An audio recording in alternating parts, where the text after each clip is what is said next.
Good morning, Britain. Data disaster. The police service of Northern Ireland apologises after information about the force's 10,000 serving officers and staff were mistakenly published. Meanwhile, details of more than 40 million voters have been exposed in a cyber attack on the electoral roll in the biggest data breach in UK history. Millions of bill payers could receive compensation as 6 water firms face legal action over allegations that they failed to properly report sewage spills and pollution incidents. Lucky to be alive. This is the terrifying moment Sergeant Dave Roberts was deliberately pushed off road and his car was sent spinning off the A19 during a high-speed chase. The motor patrol officer tells us why his experience should change people's behaviour on our roads. And it's the Great British Sunbed Dash, as scenes like this across holiday hotspots across Europe show tourists scrambling to secure sun lounges, with one hotel even employing security guards to keep law and order during the Great Towel Dash.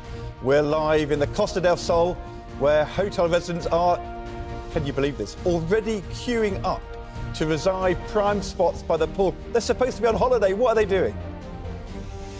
And as a new poll reveals that women in the north, particularly the northwest, might I say, are the funniest in Britain. Are there more lols in Liverpool, or is the beautiful south really the butt of the joke? Let us know what you think. Funnier, northerners or southerners? You clearly must know my opinion as a Lancashire lass. It's not a debate, but apparently we're debating it after 8 o'clock. We know the answer. You are hilarious.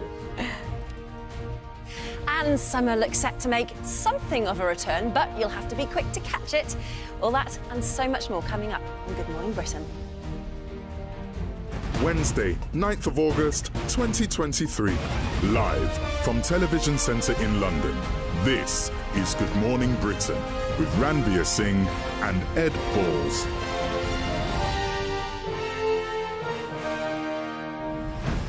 A very good morning to you. You know that the sunbed story, which is just—it's taking on a life of its own. It's actually, I find it hilarious. But can I just admit, I was on holiday recently in Italy, and I did set my alarm. You did not. But you know, because we do this show, OK, I'm a naturally early riser. I know, but so, when you go on holiday, you're supposed to lie in. Not get up at 5 a.m. to queue for a sunbed. Can I just say, no, it wasn't 5 a.m, it was about 7, right? Oh, OK, so you lied in till 7. Right. And then you got up to queue for a sunbed. I naturally wake up anyway that early. But the thing is, I sympathise, because where we went, I hadn't realised when I was booking it how small the pool area was, right? And there was only about 20 sunbeds and the hotel was full, OK? So for the first 2 days, we got completely stung by this. And so we ended up sitting miserably on little tables on high perched like this, whilst my son went in and out of the pool, right? And I was like, this is no fun, right? So then day 3, I'm thinking, right, I've got to get out there, right? What time are these fuckers getting out now? Get in the queue. Yeah. So I went, but here's the thing. I went down and I actually had a swim, you know, at 7 a.m. OK. Because it was, you could. Yeah. There was no lifeguard there. But, so what I'm saying is, the issue, I'm trying to absolve myself of blame. No, just say, Ranvir, this is so not working, but carry on. No, but what I'm saying is that the issue, I think, that Nick has got, where he is this morning, I think he's in the Costa del Sol, isn't he, for us, talking about this story, is that people put their towels on there and then don't go down to the pool for hours. So they go and put the towel down, go back to bed, go to breakfast, and 3 hours later they come out, don't they? That's the issue. We had a meeting this morning at 5 a.m. On holiday, you lie in for 2 hours before queuing to get a sunbed, knowing that you might have to fight other residents for one. This is not a holiday. I know. I mean, it is very amusing. Can I just say, whilst the weather is hot, something else is looking hot in the Daily Telegraph. We missed it yesterday. Shall I show you now? Oh, my gosh. Ed Balls. Huge. On page 9 of the Daily Telegraph, this was yesterday, we missed it for some reason. Look at this. Which one's Ken? Good question. Good question. This is obviously... Thank God I kept my shirt on. The picture of the day for the Daily Telegraph when they talked about the Barbie film breaking the £1 billion box office number. Look at that denim jacket. It made the papers.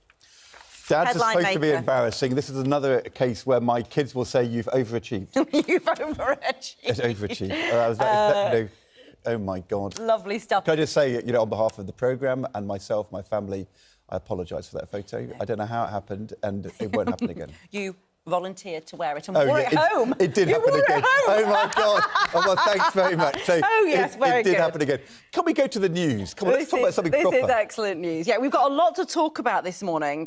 We've also got Fergal Sharkey on, who is a brilliant campaigner, as we know, to clean up our waterways. A big story there coming your way as well. Always looking forward to hearing from him. Absolutely. But let's start with our first story, shall we?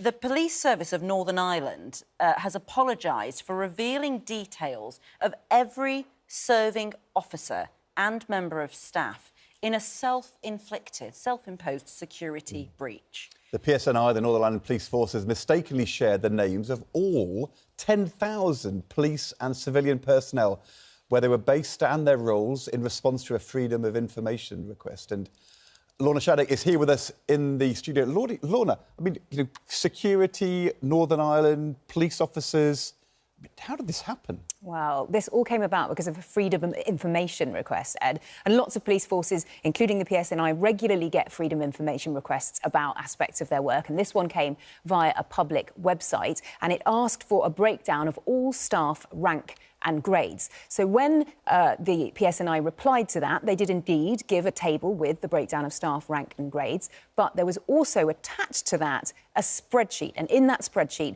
was the surnames of those 10,000 individuals, every serving member of the PSNI, from the Chief Constable downwards, plus their initials, their rank, and, as you say, other data. Crucially, not their home addresses, but still a wealth of information. So obviously really worrying for any police force to have that out there, but particularly Northern Ireland, because police there are sometimes targeted by paramilitary groups. We saw that happen just in February, for example, and the police themselves say that they do face severe threats from terrorism. Now, the information's now been removed from the site, but the Northern Ireland Secretary, Chris Heaton-Harris, has said he is deeply concerned and senior officers are keeping him updated. It's not just a slip, is it? I mean, it's like a really serious error. How could somebody...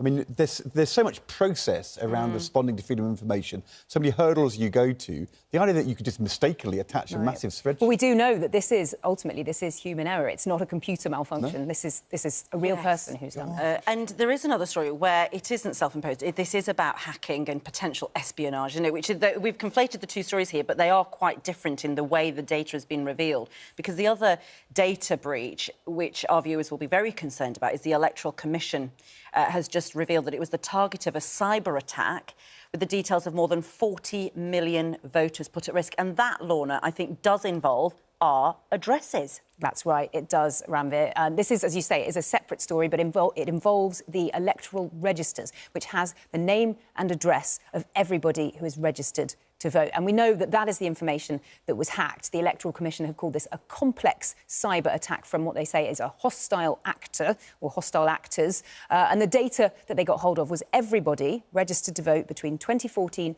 and 2022. So that is 40 million people. Now, what is particularly concerning is that this hack first happened back in August 2021, but it wasn't detected for well over a year.